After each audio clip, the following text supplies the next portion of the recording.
The truth is that medical transition is experimental. We have studies that said that medical transition helps mental health with kids. They've all been retracted, modified, changed. But the only long-term study tells us 7 to 10 years is when transgender people are the most suicidal. After? After surgery. But that's transphobic to say. For the first time in history, a marginalized group has a huge dollar sign on the top of their head.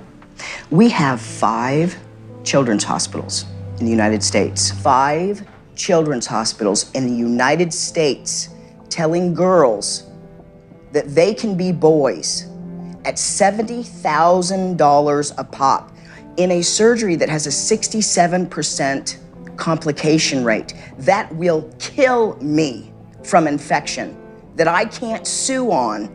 We're butchering a generation of children because nobody's willing to talk about anything.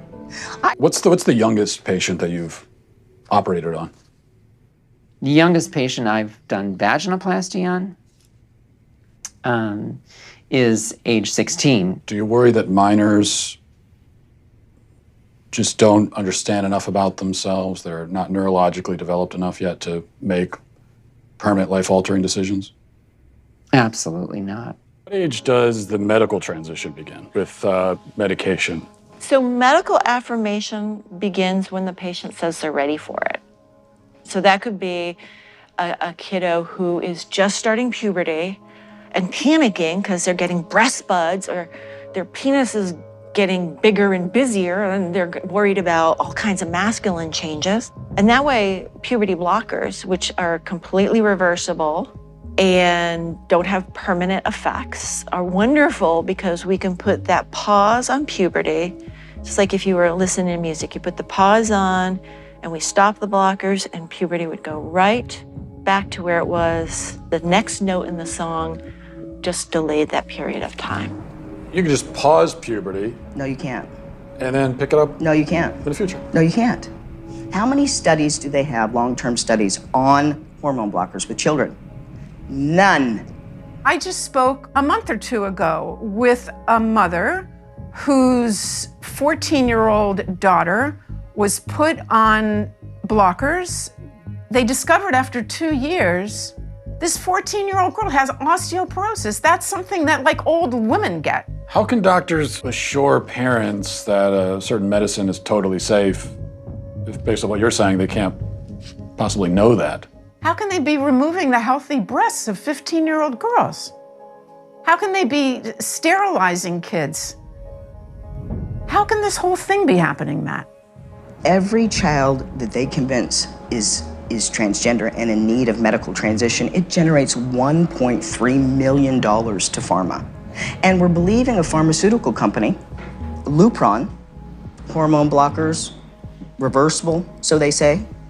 Well, the truth is that in 2003, Lupron was sued and deemed a criminal enterprise by the US government. They paid the most fine of any pharmaceutical company at that time, $874 million, wrote a check. Is Lupron chemical castration? Yes. We're giving it to pedophiles, aren't we? We're giving it to people that are dying, and we're giving it to kids, telling them that they were born in the wrong body and it's completely safe. One of the drugs used is Lupron, right? Which has actually been used to chemically castrate sex offenders? You know what? I'm not sure that we should continue with this interview because it seems like it's going in a particular direction. Well, you're a medical professional. I am a medical professional. So you don't want to talk about the drugs that you give to kids, or? Again, I'm a physician and I use medication. You're choosing exploitive words. Drugs I give to kids. I'm choosing a chemical word that was in a dictionary. That's no. I mean, there are some who would say that giving chemical castration drugs to kids is malignant and harmful.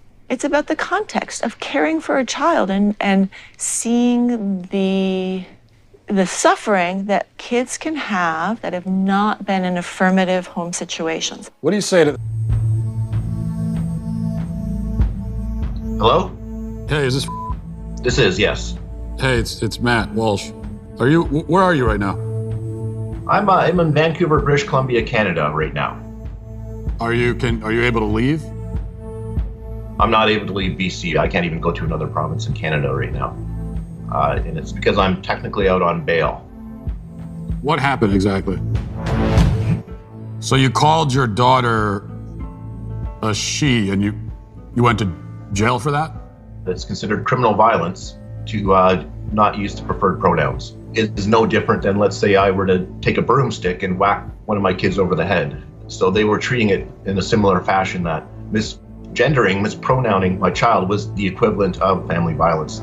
Now we are seeing kids that are identifying as animals going to school, and they are purring instead of answering questions, and they meow, and the teachers are not allowed to question it because it's considered a queer identity. So you have kids that are going to school and they're saying, I'm a cat. Mm-hmm. And the teachers have to affirm them as a cat. Yes. So it's the not schools just are the like young ones. literal zoos now, basically. They are. I am a 27-year-old transgender woman. I am a Wolftherian and a member of the furry fandom. When you talk about social context, I'm just trying to start by getting to the truth, you know. Yeah, I mean, I'm really uncomfortable with that language of like getting to the truth. Again, in social life. Why is that uncomfortable? Because it sounds actually deeply transphobic to me. And if you keep probing, we're gonna stop the interview.